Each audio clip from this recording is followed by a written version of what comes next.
Quand j'avais 15 ans, je devais prendre un bus, puis ma mère m'a dit: ah non, ne le prends pas, tu prendras le prochain. Enfin bon, voilà, on a discuté de ça. Finalement, je ne l'ai pas pris. Finalement, il s'avère que ce bus a fini en. Tout le monde est mort, les gens qui étaient dans le bus, donc je ne l'avais pas pris, quoi.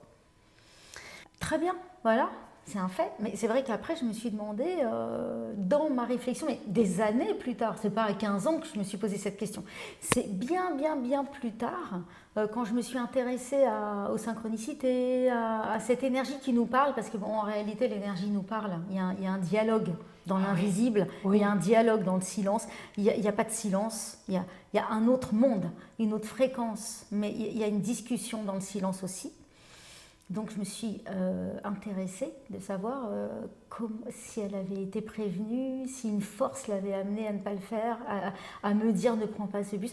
J'ai pas de réponse, hein, mais j'ai dit, et c'est comme ça que j'ai commencé à m'interroger et à me dire qu'est-ce qui se passe dans l'invisible. J'ai toujours compris que dans le silence il y avait une vibration qui était très élevée. Plus élevé quand on parle finalement. Oui, c'est-à-dire que la vibration du silence, c'est une vibration qui nous permet de nous élever, nous, vibratoirement.